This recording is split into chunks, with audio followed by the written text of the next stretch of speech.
Why? Kasi po, marami ngayon ang tinatamad na magbasa ng Old Testament. Ang tingin nila walang ebanghelyo sa Old Testament. Malaking kamalian po yan. Okay? Ilan ang prophecy sa Old Testament patungkol kay Christ? Ilan? Ilan? Come on. Ilan? Is the gospel. Ilan ang prophecy sa Old Testament patungkol kay Christ? Ilan po? A minimum of 350 prophecies. How many of those have we read? Ilan na po ang nabasa natin? Hello? Oh, mas memoryado nyo pa yung ginagawa ng friends ninyo sa Facebook kaysa dun sa prophecy ni Christ. Tama po ba? To understand that, yung prophecy in the Old Testament, it's a prophecy doon sa sa pagdating ng King of Kings and Lord of Lords. So, ito ang tinatawag na the prophetic gospel in the Old Testament, and Jesus is the spirit of prophecy. And we need Revelation 19 to understand that, okay? The glad tidings of the kingdom of God soon to be set up by the coming King and Deliverer. So prophecy because soon to come, the King of Kings, sabi rito.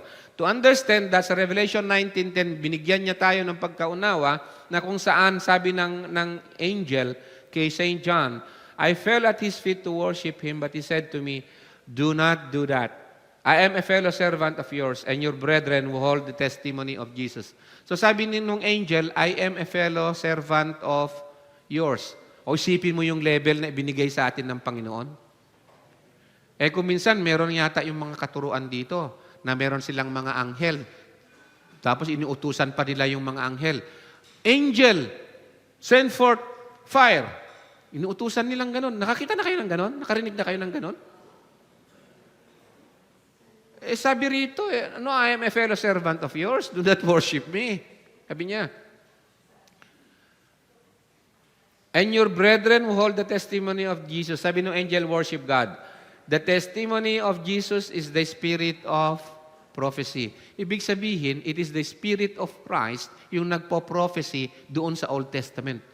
So when you are reading the Old Testament, you are reading what Christ is saying about Him. Amen? Okay, yun ang nababasa po natin doon sa Old Testament. I'll go fast.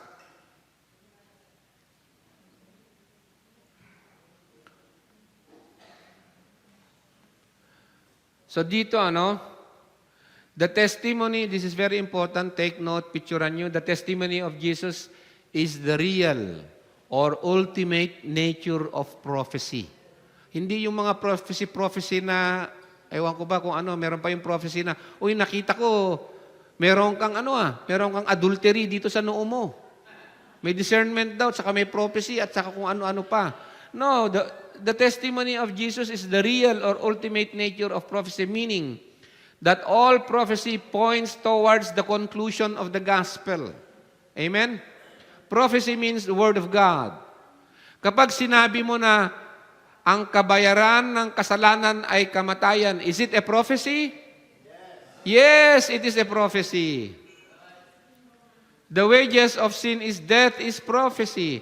Nung sinabi ni Paul na curse o sumpain yung mga nagpapalaganap ng maling ebanghelyo, is that a prophecy? Yes, because you are saying the word of God. That is the meaning of prophecy. Jesus is the ultimate nature of prophecy. Everything in God's purpose points in that direction. Okay, so spirit means, the spirit of prophecy means it is used in the sense of character, the nature of thing. The testimony of Jesus is the nature of prophecy. So sa Old Testament po, makikita nyo doon. Take note po, Take note, Dito, makita nyo dito, na maintindihan nyo dito sa mga verses na to, I'll go fast, okay? The good news of the Old Testament is precisely the promise and undying hope that Yahweh, the God of Israel, would triumph over evil. Di ba si Jesus Christ, He came to save us from our sins. He will triumph over evil, would reign as king, and would bring salvation to all the ends of the earth. Yun ang prophecy in the Old Testament. When Jesus came, sabi niya, repent, for the kingdom of God is at hand. Amen? Where is the first prophecy? Where is the first good news in the Bible? Genesis. Wow. Congratulations. Genesis 3:15, palakpak. Ito ang tinatawag na proto-evangelium, na unang ebanghelyo. Sa Genesis 3:15, sabi rito, and sabi ng Diyos. Sino ang may prophecy? God. Amen? Hindi prophecy ng anghel, hindi ng kani-kanino. It's God's declaration. Good news is God's declaration. It is a declarative word of God. Kung hindi declarative, then hindi siya Diyos. Amen? Kung hula-hula lang, hindi siya Diyos. But prophecy is a declaration that God is sovereign, na ang Diyos siya ang nakapangyayari at gagawin niya ang sinabi niya. Alam niya ang simula hanggang sa katapusan kasi siya ang gagawa. Kaya declaration niya yun. Hindi mo declaration, hindi ko declaration. Amen? Yung mga prophecy natin, walang epekto yan sa prophecy ng Diyos. Hello? Hindi ka pwede mag-prophecy na sinabi ng Diyos, ganitong gagawin. Sabi mo, hindi. Kasi yung prophecy yun, doktrina ni Satan yun. Sabi ni Satan kay Adam and Eve, you shall not surely die. Ang prophecy ng Diyos, sabi niya kay Adam and Eve, kapag kumain ka ng bunga ng puno na nagbibigay ng kaalaman ng mabuti at masama, mamamatay ka. Mamamatay ka. 2 beses, truly, sabi ng Diyos, mamamatay ka, sinabi niya kay Adan. Yun ang prophecy ng Diyos, propesya ng Diyos. Ang propesya ni Satan ganito, hindi ka mamamatay. Amen? Hindi ka mamamatay. Ibig sabihin, ibang ebanghelyo yung dala ni Satan. Yung original na salita ng Diyos, yun ang ebanghelyo. Kaya kapag ikaw ay nagbasa ng Bible, kung paano mo interpret yan, kung ano yung sinabi ng Bible, yun ang sabihin mo. Hindi yung magde-develop ka ng 3 point, 7 point, kung ilang points, para tapos mawawala yung sinasabi ng salita. May dalawang klase na pag-interpret sa Bible. Meron tinatawag na eisegesis at saka exegesis. Yung exegesis, sinasabi mo, yung sinasabi ng salita. Kung mag-invento lang ako, paano ko na-compose itong 100 slides na ibibigay ko sa inyo? With confidence. Amen?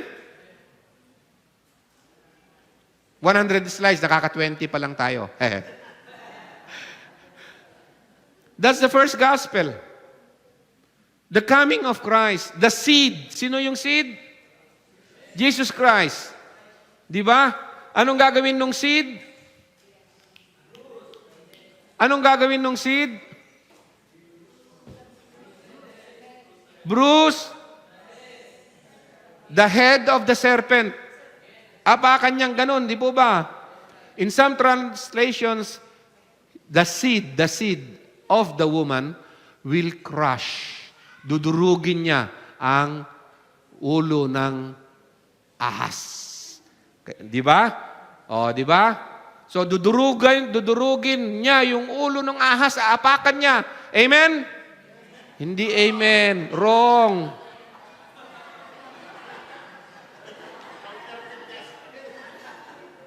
You see? Paano mo malaman yung counterfeit sa original? That's what we are doing na isa. Ine-exercise ko lang kayo. Dito, she shall crush thy head. Ano yung sinabi ng ano ang ebanghelyo?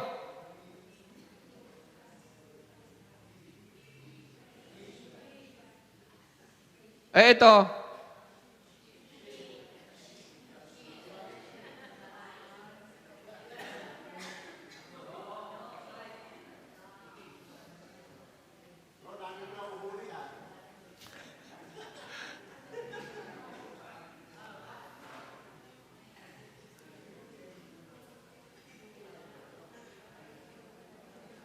He shall crush your head. Dito, she shall crush your. Yan yung nag-crush sa serpent's head. When Christ was crucified on the cross, He crushed the serpent's head. Kaya sabi rito, at papag-aalitin ko, ikaw at ang babae at ang iyong binhi at ang kanyang binhi. Ito ang dudurog ng iyong ulo at ikaw ang dudurog sa kanyang sakong.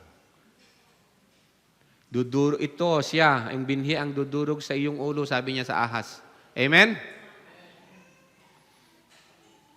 So alam nyo na kung saan pupunta yung nagpapalaganap sa maling ebanghelyo. Sumpain, sabi ng Panginoon, sumpain sila. Kaya alam nyo, panalangin ko sa atin, sino man sa atin ang binigay ng Panginoon ng puso na magsilbi sa ebanghelyo. Palinis nyo po yan. Yung motibo natin. Tayo ay hindago ng Panginoon mula sa kadiliman. Patuloy tayong magpalinis sa Kanya sa ating motibo sa paglilingkod sa Panginoon. At saka sa sakripisyo na inilalagay natin. So yung gospel in the Old Testament,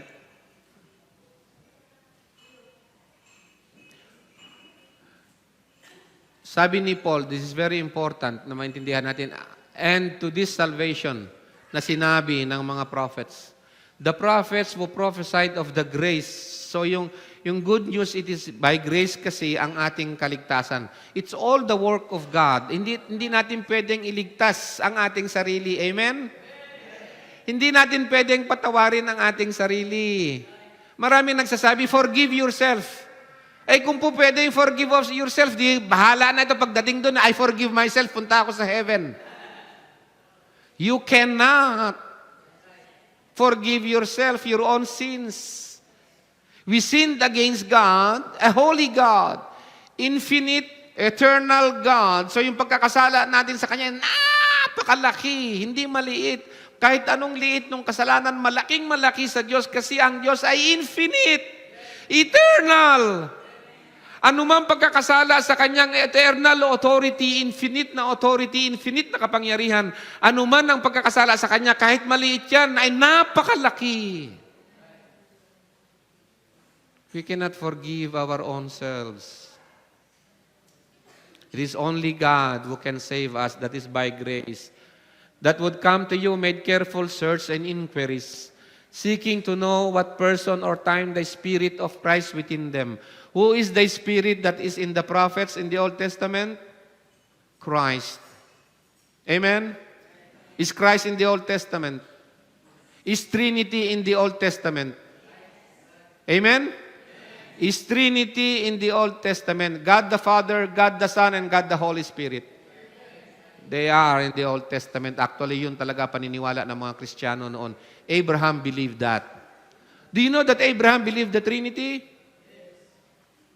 Oops, ano? Yes or no? Bakit ang hina ng yes? Yes! Natakot na kayo sumagot tuloy. Kasalanan ko yun. Kasalanan ko yun. Seeking to know what person or time the Spirit of Christ within them was indicating as He predicted the sufferings of Christ and the glories to follow. It was revealed to them in the old, revealed to the prophets. They were not serving themselves, but you, sa New Testament. In these things which now have been announced to you through those who preach the gospel, to you by the Holy Spirit. Oh, sino pala yung nagpipreach ng gospel? Yung? Sino? Yung? Wow. Do you know na kung hindi ka empowered by the Holy Spirit, hindi mo kaya na i-preach yung gospel. Kasi kung wala yung Holy Spirit lang ang magbibigay ng liwanag sa ating ng isip at puso mula sa Diyos. Left to our own, sa ating sariling kakayanan at gawa, hindi natin kayang alamin. Yung mga katotohanan galing sa Diyos, biyaya lang ng Diyos na ipagkaloob sa atin is only through the Holy Spirit given to us. Kaya kung maglilingkod ka dito, itrato mo ito na banal. Sabi nga ng Panginoon, you are the temple of the living God. The Holy Spirit dwells in you. And if you do that task nang walang kabanalan yung pagtuturo sa iglesia, sa pulpito, what do you think will happen? You will blaspheme the Holy Spirit.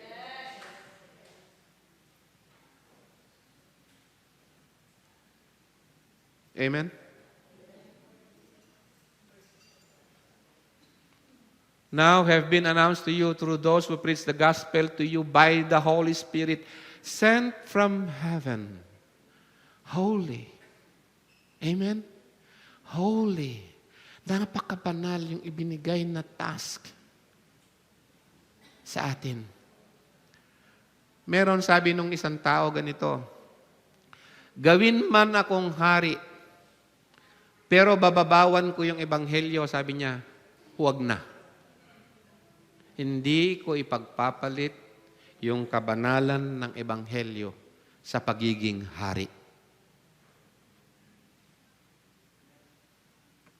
Ganun po ba ang ating puso?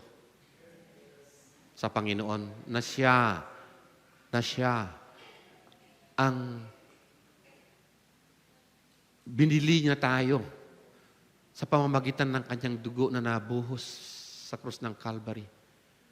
Gaano ba kalaki ang pagtingin natin dyan? Amen?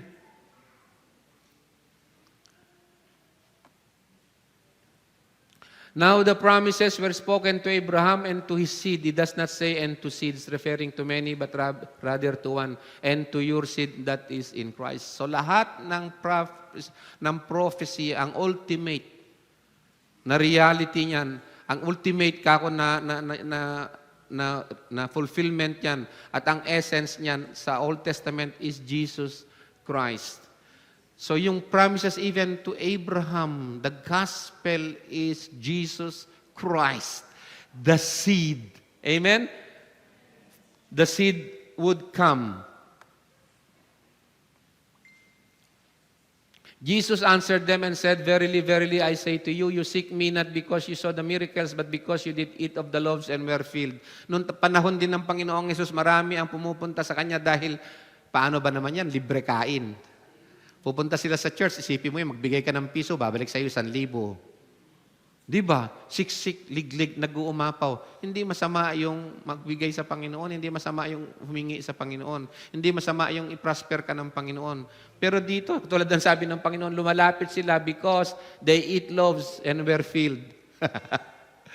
Labor not, sabi ng Panginoon. Kung ganun man, sabi niya, labor not for the meat which perisheth, but for that meat which endureth unto everlasting life, which the Son of Man shall give unto you. For him had God the Father sealed. He is the seal ng promises ng words ng Panginoon. He is the seal of the gospel. Then they said unto him, what shall we do that we might work the works of God? Hindi yan salvation by works ang tanong dyan. Yung works ng Diyos, lumakad kami doon. Paano yun? Sabi niya, Jesus answered and said to them, this is the work of God. Gawa ito ng Diyos. Kaya nga salvation by God, not yours. It is the work of God. And what is the work of God? You believe on Him that He has sent. Amen? That's the work of God. It's not our work. It's not salvation by works. It is the work of God. Gospel of grace through faith. The gospel of grace, ang ebanghelyo na tinanggap natin by faith, it will produce obedience. Hindi mo pwedeng ihiwalay ang pananampalataya sa pagsunod o sa obedience. Okay? Hebrews chapter 4, verse 2, 3 and 3 to 6. For indeed, we have had good news preached to us. May good news na na-preach sa atin just as they also, katulad din sa Old Testament, may good news na na-preach sa kanila. But the word they heard did not profit them because it was not united by faith in those who heard. Kaya nga sabi niya rito, tuloy natin, for we who have believed enter that rest, just as he said, as I swore in my wrath, they shall not enter my rest, although his works were finished from the foundation of the world. For he has said somewhere concerning the seventh day, and God rested on the seventh day from all his works. And again in this passage, they shall not enter my rest. Therefore, ito ang conclusion sa verse 6. Since it remains for some to enter it, and those who formerly had good news preached to them failed to enter. Yung mga na-preach sa kanila ang good news noon, they failed to enter because of what? Disobedience. You see? Ang ibig sabihin ng faith in the Bible ay hindi synonymous with obedience. Ngayon lang panahon natin na pinaghihiwalay natin yung faith sa obedience. Hindi pwedeng ipaghiwalayin yan kasi yung sumasampalataya sa Ebanghelyo, yung manalig at siya ay maligtas, ibig sabihin siya ay susunod. Amen? Siya ay susunod. So ngayon puntahan natin yung gospel assurances and warnings. Okay? Gospel assurances and warnings.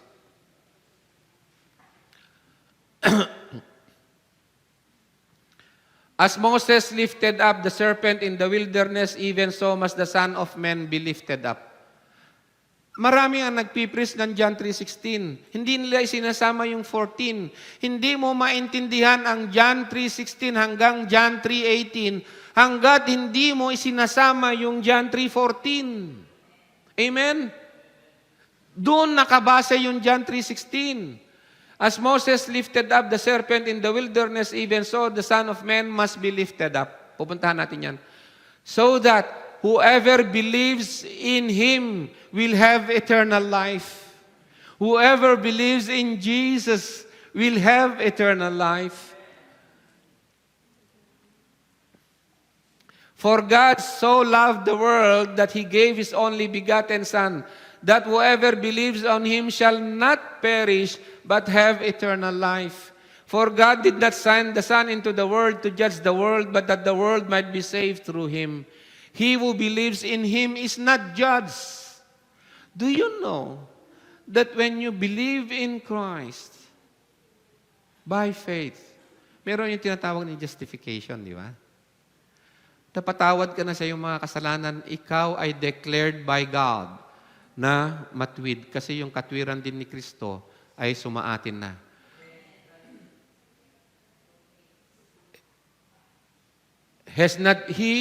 Sabi rito, he who believe in Him is not judged.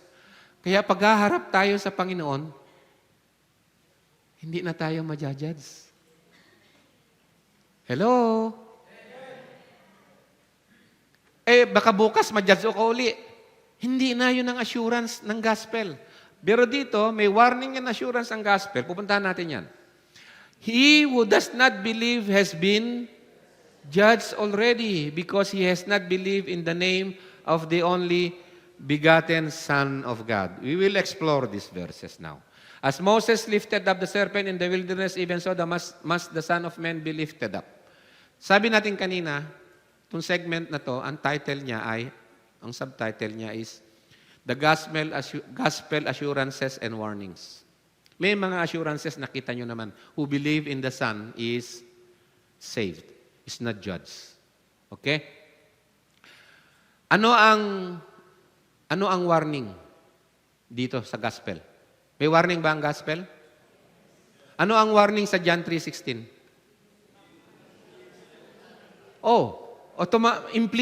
Implicit sa statement na to makikita mo na inferred o implicit dito makikita mo yung magpe-perish pala yung hindi sasampalataya kay Kristo.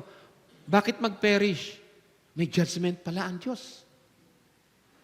Bakit may judgment ang Diyos? Ano ba ang issue? Ano ba ang problema? Sa sin. Maraming nag-share ng John 3:16, hindi ine-explore ang tao nagkasala sa Diyos. Hindi, love lang ang Diyos, love lang ang Diyos. Teka muna, do you know the love of God?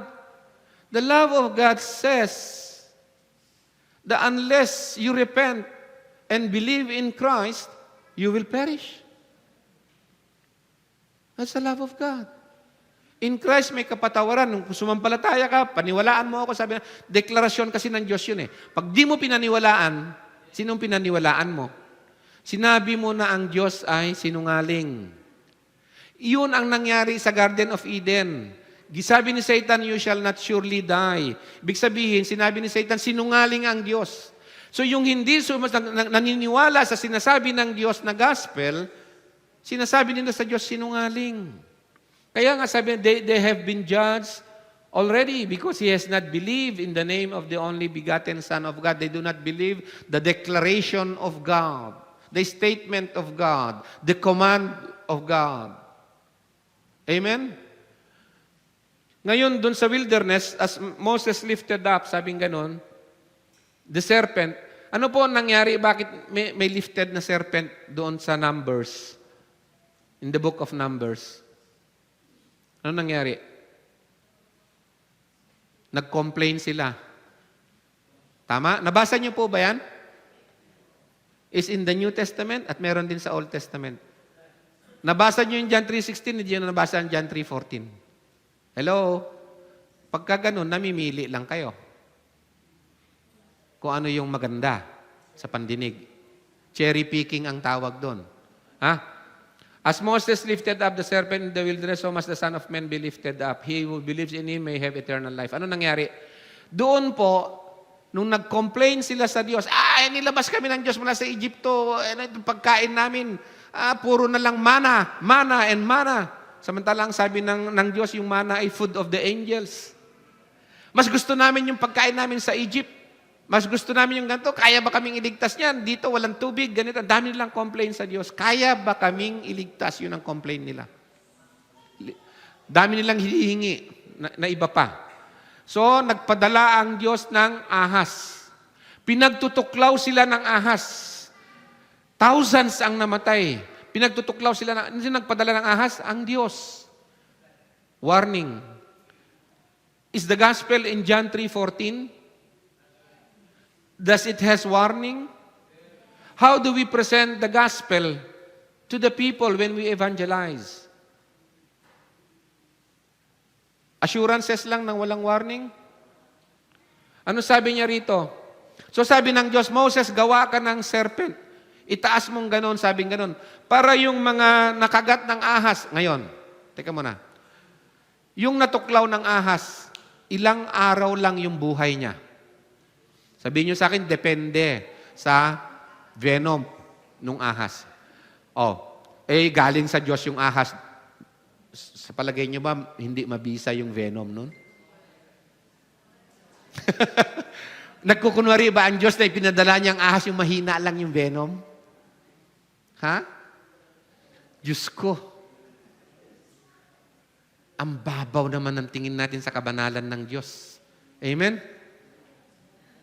So, unti-unti yan. Yung makagat ng ahas, talagang yan, masahol pa sa ewan ko, description medically, nag-research ako ng konti. Hanggang sa mag-convulsion ka, hanggang sa masisira yung nervous system mo, and then pero sabi ng Diyos, Moses, sabi niya, pero marami nang namatay, Sabi ng Diyos kay Moses, umiyak yung mga tao. Patawarin mo kami, sabi nila. Moses, iligtas mo kami. Sabi ng Diyos, okay, sabi ng Diyos. Gumawa ka ng ahas, sabi niya na bronze ahas yung ginawa ni Moses. Lagay mo sa pole. Anong tawag sa pole? Poste. Sino man yung nakagat ng ahas na gano'n na tumingin doon sa ahas, siya ay mapapagaling. Mabubuhay siya. So sino man yung mamamatay-matay na, naghihingalo na, nagbe-breakdown na yung nervous system, nasisira na yung buong sistema niya, yung mga internal organs niya, nagdidecay na. Pag tumingin pa doon sa bronze serpent, mapapagaling siya. Mabubuhay siya. Yun ang nangyari doon. Kaya as Moses lifted up sa serpent. Pero ano nangyayari? Namamatay siya. The wages of sin is death. Patay tayo sa kasalanan. Kung tayo ay tumingin kay Jesus, nabigay ng Diyos para sa kapatawaran ng ating mga kasalanan, tayo ay mabubuhay. Amen? Ang sino mang hindi tumingin sa Kanya ay mamamatay. Amen? So yun ang sabi ng Panginoon. Kaya sabi ng Panginoon, if you do not believe in me, sabi niya, John 8:24, ano ang assurance at ano ang warning dito? Therefore, I said to you that you will die in your sins. For unless you believe that I am He, siya yung gospel. Unless you believe that I am He, you will die in your sins. And what do we believe in Christ? He will save us from our sins. Amen? Ililigtas tayo ni Jesus sa ating mga kasalanan. Hindi lamang yung mapatawad tayo sa ating mga kasalanan, kundi sa pamamagitan ng biyaya ni Jesus dahil siya ay napako sa krus para sa ating mga kasalanan. Tayo ay mamamatay na sa kasalanan, sa pamumuhay sa kasalanan. At tayo ay lalakad na sa bagong buhay. That's the good news. Ano yung bagong buhay? Wala na sa kasalanan, ayaw na yung kasalanan. Amen? Kaya bagong buhay. Sad to say na marami ang nagsasabi na naniniwala sila kay Jesus, pero hindi sila naniniwala na iniligtas sila ni Jesus sa kanilang mga kasalanan. Amen?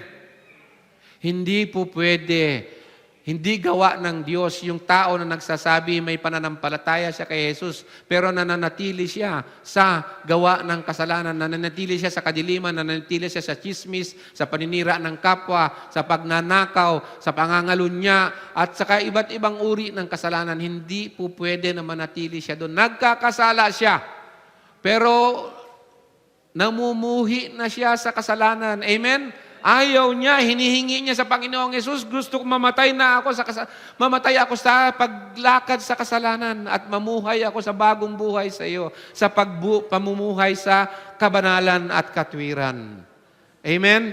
Therefore, sabi niya, I said to you, you will die in your sin, for unless you believe that I am He, you will die in your sins. That's the gospel.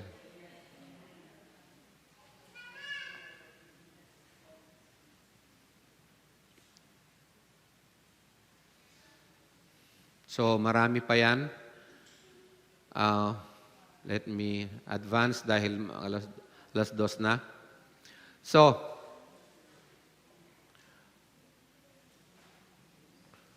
dito nais kong makita natin na the gospel is a command word. Kapag nag-disobey ka sa command ng Diyos, the wages of sin is death. Amen? It's a command word of God. Ang gospel. Do you know? Na yun ang deklarasyon ng Diyos. Sa Acts, makikita natin Acts 17, sabi ni Pablo nung siya ay nag-evangelize, nung binigay sa kanya ang pagkakataon na siya mag-evangelize, sabi rito, being then the children of God, we ought not to think that the divine nature is like gold or silver or stone and image formed by the art and thought of men. Therefore, having overlooked the times of ignorance, God is now, sabi ni Paul, God is now declaring to men that all people everywhere should repent. Because, bakit? He has fixed a day, ito yung warning, in which He will judge the world in righteousness through a man whom He has appointed, having furnished proof to all men by raising Him from the dead. Jesus Christ on the cross. You know what is the meaning of that? That is the ultimate testimony of God to mankind. God is saying to all men, sino man ang hindi sumampalataya sa aking gawa, sa aking anak, and you don't repent, at hindi kayo sumampalataya sa Kanya na tagapagligtas at Panginoon. Jesus as my Savior and Lord. Marami ang may gusto kay Christ na Savior lang. Ayaw siya na Lord. Pinagdedebatehan pa yan kung ano daw yan, ebanghelyo ba yan. Sabi niya, ito ang testimonyo. So when Christ was raised from the dead, walang sino mang tao na ang makakaligtas sa testimonyo ng Diyos na yan. Walang excuse. Walang makapagsalita sa harap ng Diyos. I raised Him from the dead. If you do not repent and believe on Him, I will throw you in the lake of fire. Sabi ng Panginoon. Amen? Is that in the Bible? Okay. Kaya nga sabi nung isang nung isang theologian, I like it, yung pagkakasabi niya, true evangelism is more like a warrant for arrest on a death penalty offense with the possibility of pardon for the guilty. Oh, yung gospel pala, parang warrant of arrest na may possibility of pardon. May warrant of arrest, yung death penalty, yung nakagawa ang punishment ng kanyang crime ay death penalty. Kaya nga, ito yung warrant of arrest, no? John 3:14 to 18. It's the warrant of arrest of God. That's the gospel. Amen? As Moses lifted up the serpent in the wilderness, even so the Son of Man must be lifted up. Tumiging kayo sa Kanya, sabi that whoever believes in Him will have eternal life. Mamamatay ka eh. Kaya tumingin ka sa Kanya. For God so loved the world that He gave His only begotten Son, whosoever believes Him shall not perish but have eternal life. Ayan yung warrant of arrest. God did not send the Son into the world to judge the world, but that He might be saved through Him, but that the world might be saved through Him. He who believes in Him is not judged. There is a warrant of arrest, pero may provision for forgiveness. He who does not believe has been judged. Yan na yung warrant of arrest. John 3:16, John 3:14 to John 3:18. Because he has not believed in the name of the only begotten Son of God. Amen?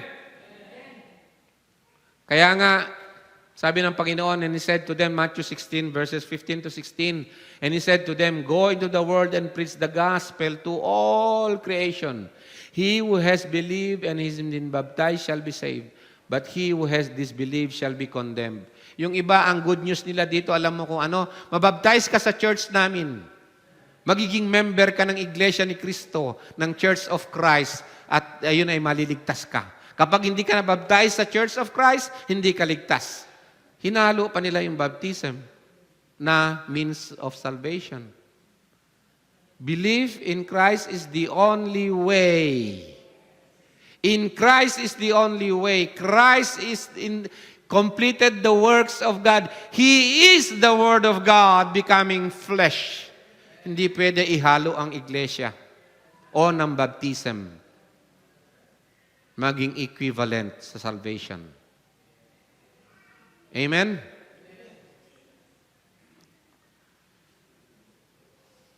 Kaya nga sabi nung isang nabasa ko, sabi rito, hindi ko na sabihin yung pangalan. People who go to hell deserve to be there. Right? Meron bang injustice sa Diyos? Meron bang hindi hustisya sa Diyos? Wala. Kung perfect ang judgment ng Panginoon at walang injustice sa Diyos, therefore, yung mga nasa hell, hindi pwede na sabihin mo, Lord, bakit mo sila pinadala sa impyerno? Tama? Lahat ng bibig sa judgment day, tikom. Walang masabi. Because people who go to hell deserve to be there. People who go to heaven do not deserve to be there. And that, the first is justice, the second is grace. Palakpakan natin ang Panginoong Jesus.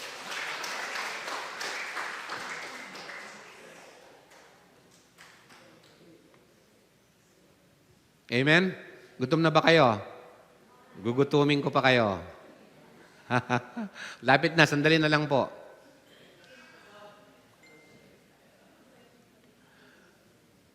Okay, now,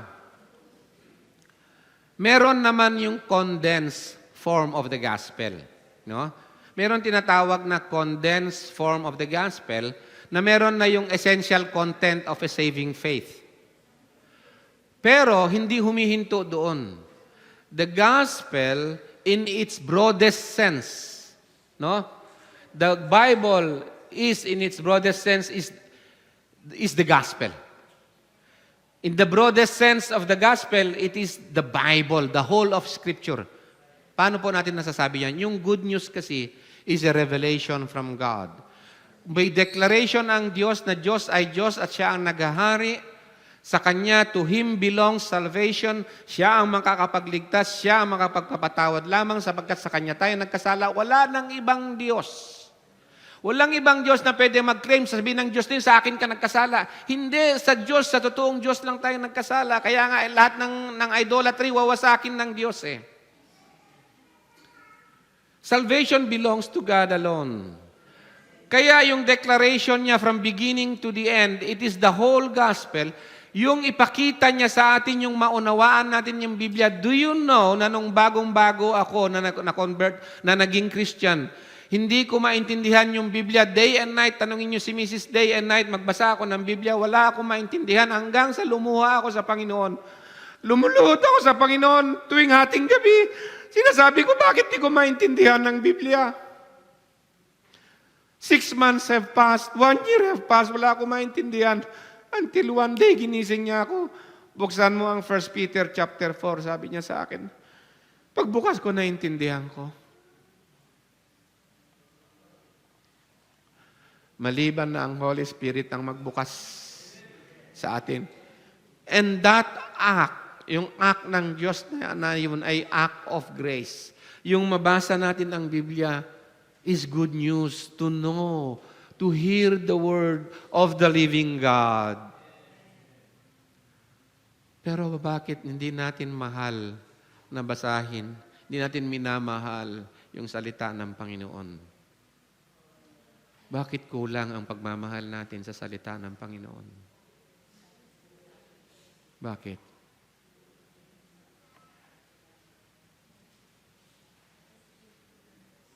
Okay?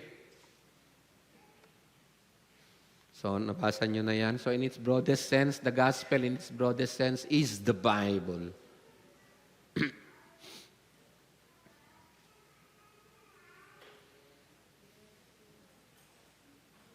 Okay?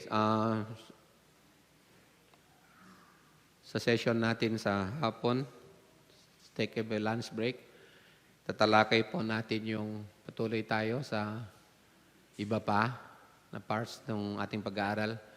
Pag-aaralan natin yung Jesus. He is the gospel. Amen? Okay po. God bless. And lunch muna tayo.